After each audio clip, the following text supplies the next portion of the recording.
Ассалому алайкум дӯстони азиз, ман доктор Шералӣ мебошам. Дӯстони азиз, аз 8 декабр курсро сар мекунам. 5 нафар бемор мегирам, яъне то 5 нафарро. шахсоне ки ваҳму тарс, яъне дар забони мардум невроз номида мешавад, доранд. шахсоне ки фобия доранд, шахсоне ки тӯй, марака, ҷаноза рафта наметавонанд, шахсоне ки дар хона танҳо монда наметавонанд ва ана ҳамун беморо ман аз 8 декабр курси худро сар мекунам. курс аз 8 декабр давомнокиаш 45-60 рӯз. барои чӣ аз 45 то 60 рӯз шуданаш мумкин?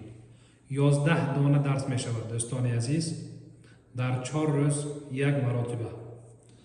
11-ро ба 4 зарб занем 44 мешавад. ана 45-60 рӯз.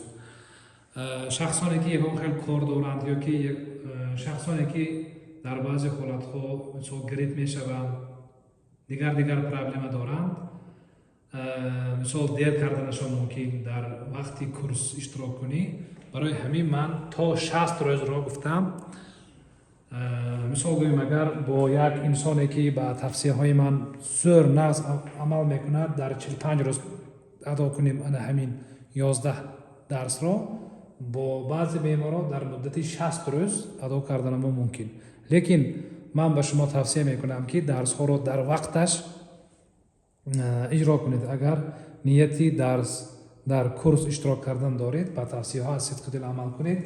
дарсҳо аз WhatsApp мешавад ё ин ки аз Telegram мешавад. бисёр хуб мешуд ки агар WhatsApp кушоед. шахсоне ки ба дору боварӣ доранд, шахсоне ки ба доруҳо такя кардагӣ ҳастанд ва ба духтур боварӣ надоранд, алал хусус ба ман боварӣ надоранд, ин курсро нагиред. агар шумо боварӣ надошта бошед, ин курсро нагиред. агар ба ман боварӣ надошта бошед, ин курсро нагиред. агар кадом дору манро нағз мекардагӣ бошад, кадом доруро хӯрам ман сиҳат мешавам, кадом таблетка ёки кадом капелнисаро гирам, агар ман сиҳат мешавам, гуфтаги ҷаҳонбинӣ дар шумо бошад, лутф ба ман тавсия накунед, ба ман муроҷиат накунед, зеро ман кори ман асосан бо курс мебошад. тақрибан 80-90% табобат аз ана ҳамин курс, яъне психотерапия вобастагӣ дорад.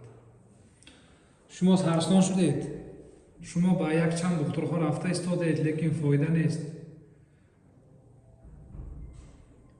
дар ин ҳолат метавонед ба ман муроҷиат кунед, бо як кас кор кунед. дӯстони азиз, дар байни беморҳо бисёрашон ба одатҳои зарарноку бад дода шудагӣ ҳастанд.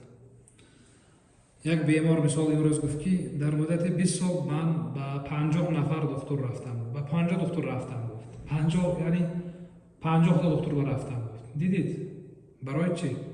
барои он ки духтури якум ташхис монда наметавонад, духтури дуюм ба ташхиси духтур бовар намекунад, духтури сеюм дору менависад, фоида намекунад, духтурро ё психотерапия тавсия наметиҳад, ё баъзешон ё машқ тавсия намекунанд, баъзешон капелнисаҳоро менависад. дӯстони азиз, дар вақти невроз капелнисаҳо лозим нест аст. як бор як капелнисаро 4 рӯз, 3 рӯз, 10 рӯз гирифтид ва тамоман лозим не. ҳамин капелнисае ки қимат аст, ё ки доруҳое ки шумо 6 моҳ, 1 сол қабул карда истодаед, ба шумо фоида накард, тамом. значит бо дигар роҳ бо шумо кор кардан дар кор. бо як кас кор кунед. дида мешавад ки ман дар практикаи худам дида истодам ки беморро як рӯз ёки дар 1 соат даже ба гапи Аҳмад бовар мекунанд, гапи Аҳмадро шунавида ба Тошмат муроҷиат мекунанд, ба Тошмат бовар накарда ба Озод муроҷиат мекунанд, яъне ба ҳар як кас муроҷиат карда мегирад. Бисёр видеоҳоро мебинанд. Тавсеи 10 касро гирифта, баъди ин ба кадомашон гӯш кардан дар кор худашон намедонад, худашон сарсуд. 10 тавсеро мегиранд, лекин ягон ташро иҷро намекунанд. дар ин ҳолат дигаргунӣ аз куҷо шавад? Мана ана ҳамин номери ватсапи ман аст 7925 722 89 11 ватсап ё ин ки 92 910 43 32 телеграм ва имо.